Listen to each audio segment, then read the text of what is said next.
Many people do not know what I'm about to say, but I'm going to speak my own truth. And the Senate President is allowed to counter that. It all started on the 8th of December, 2023, which was a day before his birthday and my birthday. We are birthday mates. We were all in Akwa Ibom because he had a big fanfare in the stadium. Myself, my husband, and a few of his close friends, we went to Akwa Ibom. And at first, we were at Ikot Ekpene. We were in his house in Ikot Ekpene. Then we all moved to his house in Uyo, which was about 8 p.m. And he held my hand and said he wanted to show me around his house. My husband was walking behind us, just 3 of us. We were walking around from room to room. He showed me the beautiful interior. This was done by this, by that. This designer here, he bought this from. I was like, oh, it's beautiful. And then I noticed that he hastened his pace while still holding my hand. And my husband was behind, still on his phone, but he was catching up whenever he could. And then he got to this particular sitting room, and he said, do you like my house? I said, of course, sir. Every room, beautiful, nice interior, quality taste. He said, now that you're a senator, I'm going to create a time for us to come spend quality moments here. You will enjoy it. At that point, I just pulled away, and I was like, I don't really understand what exactly that meant. But then my husband now, when I turned around, I saw my husband was already near me. And the way my husband looked at me and looked at him, I was beginning to wonder, did he hear part of that inciting statements or not? And then the Senate President, too, I saw that he also had that thought, like, did my husband hear the invitation to treat or not? So then the Senate President now said, oh, by the way, let me show you my chapel. He has a chapel in his house as well. So when we were going to the chapel, we walked in silence and all. So that evening, before we left the Senate President's house, at about 11 midnight to the 4 points in Ikot Ekpene. And my husband asked me, Natasha, what did the Senate President whisper to you? What was he telling you? I thought, should I tell him that he was speaking about bringing me in here at a special time for us to have a good time? Or should I just kill it there, wrap it as if there was nothing? Because tomorrow was a big day. I know how much my husband adores the Senate President. He loves him as a brother. My husband would do anything to support him. So I told my husband, nothing. I can't remember what I created, but I just gave him some words to manage, to mask what was said. When we laid in bed, I looked to my right, and my husband wrapped his arms around me, and he said, my love, you can't tell me anything. What did the Senate President tell you? Again, I was like, don't you believe me? I said, nothing. Nothing. Moreover, it's my birthday in a few minutes. Let's just be happy.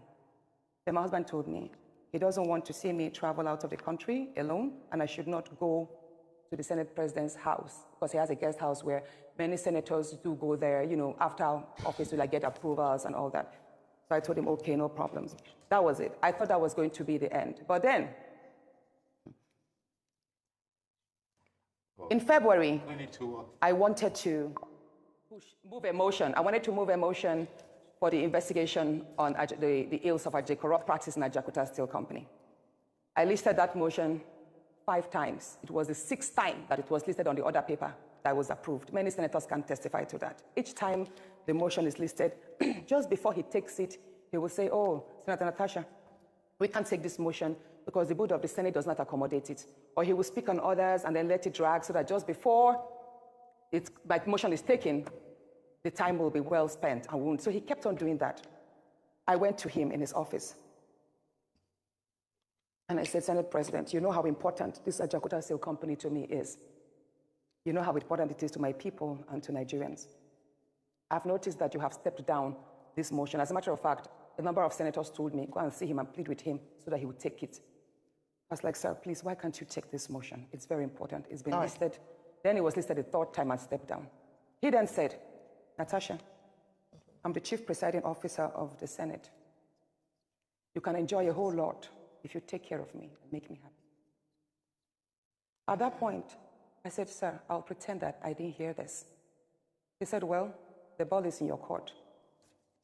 I left his office, and when I got home, I told my husband, I didn't tell my husband what happened. I just told my husband, please, can you speak to the Senate President to allow my motion to scale through? I think I also spoke to the DSP, to the leader, Senator Pemi. I spoke to a number of senators that they should please intervene and allow him to learn. I never told them what happened. My husband had to take a trip to London. Then the Senate President traveled to London. My husband met with the Senate President in London and pleaded with him, let my wife take this motion on Ajakuta. That is very important to her. Okay. All right, Senator Natasha. Said, okay, that he did not take it because he was protecting me. Hold on, please. He didn't take it because he was protecting me. Protecting me from what? Anyway, at the time my demotion was taken, it was the Deputy Senate President, His Excellency Barau, that actually sat. The Senate President stood up and walked out.